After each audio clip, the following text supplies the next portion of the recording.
What up? It's your boys here, Brew. Come back at you with another video. Now, fun little video. I don't know how this is going to play out. I'm not doing any homework to it because your boy ain't got time to set it up and knock them down. So we're going to wing this one again, but I want to go through each of the factions and I want to pick an epic champion that is better than the worst legendary in each faction. Can I do it? I don't know. I will say the only one I looked at specifically was Bannerlords right out the rib, and I was looking at the list. I was like, all these legendaries are actually halfway decent, and then I saw the one. So in terms of epics, I'm gonna say we've got three on the list. You got Ursula, Stag Knight, and Archmage Helmut. They all three bring such a good diversity as an epic to the fight. They all bring something different, right? Ursula's your survivor. Stag Knight can do damage and debuffs and buffs, and then of course Archmage is one of the best buffers, especially when paired with Taras, which Taras kind of gets set up with Archmage, which I'm noticing that in Faction Wars Hard, which has been hilarious and amazing. But by far the worst champion in this one.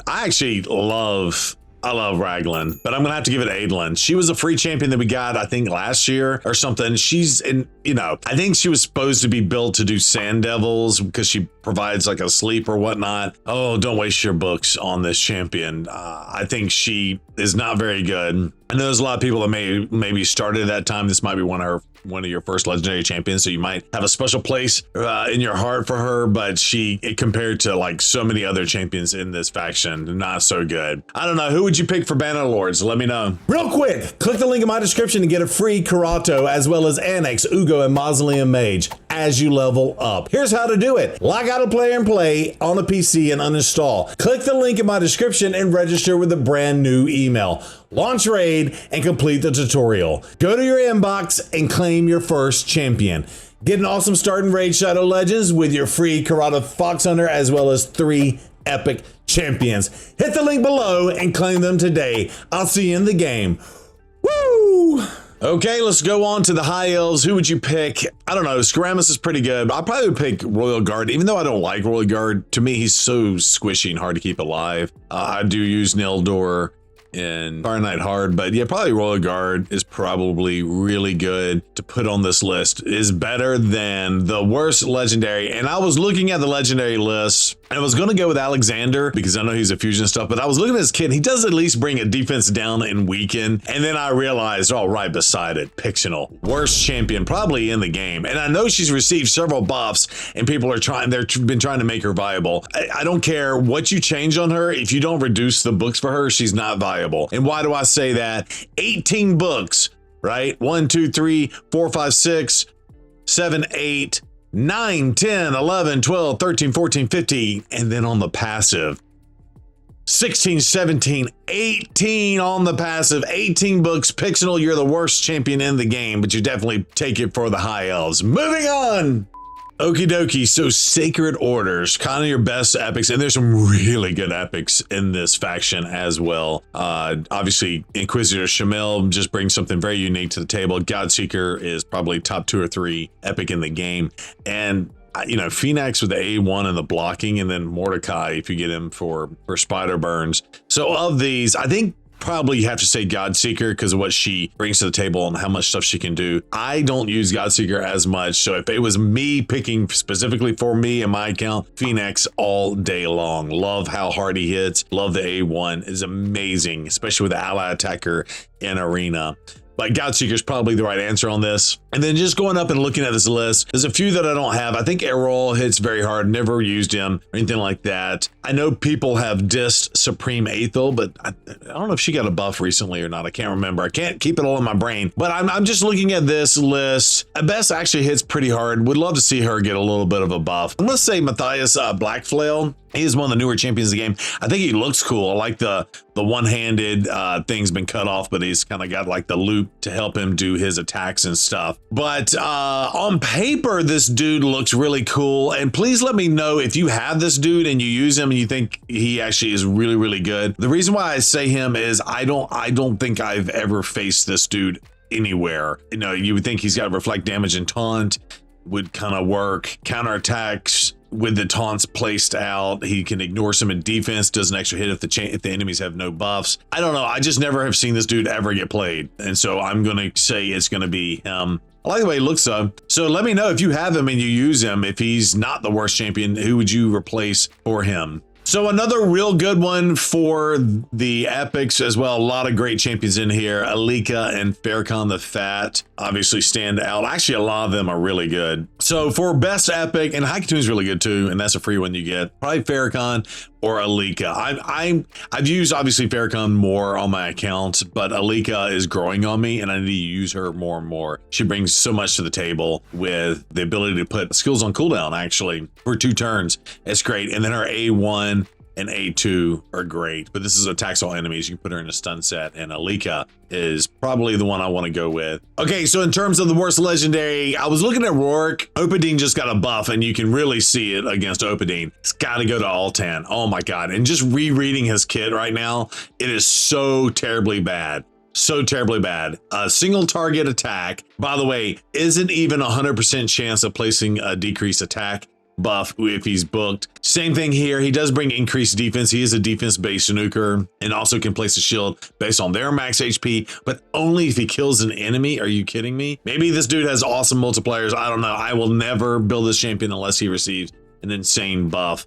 Revives a random ally and resets the cooldowns of whatever if he gets a kill. So like Altan, you by far take it. Terrible champion. Throw you in the bin or receive a buff. Do something. You're bad. Woo!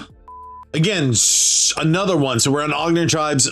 Great champions to pick from. Probably Ugo. I really like Eurogram. Eurogram was one of my first epic champions and great. Has a speed lead. I really like Skrank, but probably you have to kind of probably go with Ugo. A champion as an epic that can make it and you can build out multiple ones, especially for Hydra. Ugo is probably the way to go. There's some awesome promo codes for Ugo as well as your starting champion. In terms of legendaries, ooh, there's some bad ones in here. Let's pick one. Okay, there are some poopy ones in here. Gerda and War Mother kind of stand out. And just kind of looking at some of these kits, I think in this day and age, especially for these older legendaries, I think this day and age when you have a champion, now I'll say Ignatius does bring some stuff that's really good, but I don't know, attacks one enemy and only has a 15% chance, booked up to 25% chance of placing a stun for 1 turn. That is so weak for a legendary champion. And then you go to his next one, it is an AoE, but it's not even 100%, 75% chance of placing a provoke. Defense-based snooker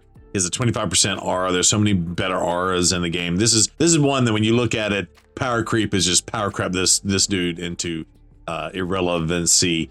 Absolutely needs a buff. Attacks all enemies, and it is 100% chance when booked of doing the HP burn and cannot be resisted. I will say that is his only saving grace, but there are now today so many HP burners in this game that I can place them or whatnot. I would never build an Ignatius unless he receives a huge buff. So I'll go with him. There's probably some other ones in here. And again, I'm not trying to spend 30 hours reading everybody's kit and studying the ones, especially for the champions I don't have. Okay, hands down, it's got to be the Venom Mage. Of course, you got the poisons, the poison activations, but of course the passive that gives you the enemies on a hero reduction buffs, inflict 15% less damage. When pairing that with a Pythion and some other champions that reduce damage, it is fantastic. Now, in terms of legendary, so Venom Mage is the best. In terms of legendaries, which one do you pick that's the worst? I know that some people kind of poop on Roxanne, and I know that Roxanne maybe got some changes recently. I know they gave us an opportunity to earn a Roxanne. I completely skipped that. So probably going to go with Roxanne on this one. I do know there's several champions in here that are older that kind of probably need a buff, but there's some good champions in here too. So we'll go with Roxanne on this one. That's what we'll go with. Roxanne is too complicated. I don't even understand how it works. I was also looking at Vergumgal. Again, on this one's only like a 50% chance of placing a stun on attacks one enemy. But I know that some people are high on Vergumgoth or the whatever they call this thing, the lizard dog. I don't know. You choose. Pick between those two. What do you think? Okay, so the best one for these skinwalkers, love the skinwalkers. There's actually a bunch of really terrible ones in here. There's also some really good ones, and some of the newer champions, I say the ones they've added in the last year or so have been just fantastic. I like the way both looks, but for me personally, it's got to be a Akintum. I built 2 of them. The passives do kind of work in synergy with each other, and of course with poison activators this dude can just do the thing. And then in terms of the worst legendary, did Lori Naka just get a buff? She was the one that I specifically skipped. Worst legendary, Norog just got a buff. I'm high on Norog now. So looking at this list, I have to say a lot of them were pretty bad in the past, and a lot of them have received buffs. Like War Chief received a buff to make his provoke, where you can just constantly keep things provoked. Lori Naka just got a buff. And of course, Coronor coming in at the end of the month is about to get a buff, especially paired with Minara. So yeah, there's a lot of champions out here been buffed. There are much better ally attackers. I kind of like, because he does extra damage. So Longbeard, but I don't know. This is tough. This is tough. I probably would go back to say Lorinaka, even though they just gave her a buff. But when you look at her kit, she brings the resistance down, accuracy down, and then block debuffs up and increase accuracy buffs. In Faction Wars Hard, that might get some play.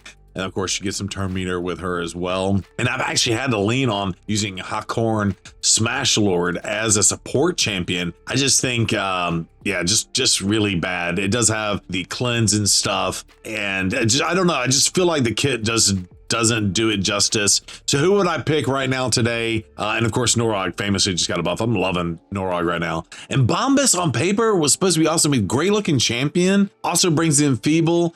Maybe some people are using him as niche. Maybe he's just too niche. I don't know. What do y'all think on that? I'm going to go back with Lorinaka. I don't see her ever getting used, and I'm not scared when I face her in, even though she just received a buff. So I don't know. Who would you pick for this one?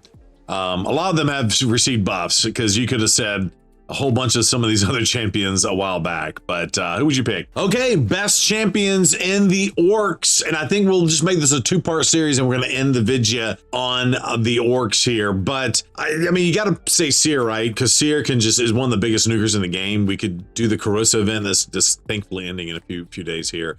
But Seer, insane. And then, you know, special shout outs to Gore, probably one of the best epic support champions in the game. If you get the promo code where you get the Tagore as well, hint hint, wink wink, definitely go with that. Tagore is amazing. But yeah, probably have to go with Seer on that one. And then who is the worst orc? Let's take a look. Okay, so there's a lot of orcs in here, and I don't have them, and I'm just trying to read through their kits and stuff and just kind of trying to see. Danang doesn't look the best in the world, but I feel like he can be used. King Garog, however you say his name. I'm gonna go with Robar. I don't know how hard Robar hits though. I'm not taking the time to go look at the multiplier. So if I'm wrong on this one, y'all let me know. But attacks one enemy, has only a 50% chance of landing the stun. And then if you get to land the stun, you get an extra turn. And then attacks all enemies and has a 100% chance of placing decreased defense. So decreased defense is really good, but there's just way better champions that can do defense down and weaken in one attack and things like that. And then he increases his damage. He attacks all enemies, and damage is increased if they're under all these different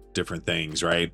Accuracy and faction crypts only. Yeah, so I don't know. I'm gonna go with Robar unless he hits like stupid hard, and I just don't know. I've never used him, but I don't think I would ever build one out if I got him from that perspective. I don't know. Who would you pick on this list if I got that one wrong? I feel like Grohawk has been called out and Angar has been called out, but I think they hit really hard. So if they hit harder than Robar, I think Robar is the pick for this one. So I'm going to make this a two-part series. We'll do this with the demon spawns through Sylvan Watchers, and then we'll make some speculations on the new faction that's coming in the game at the end of the year, it looks like. Let me know what you think. Like, subscribe, do all the things, and then check out part 2 of this series. Let's go. Whoop, whoop.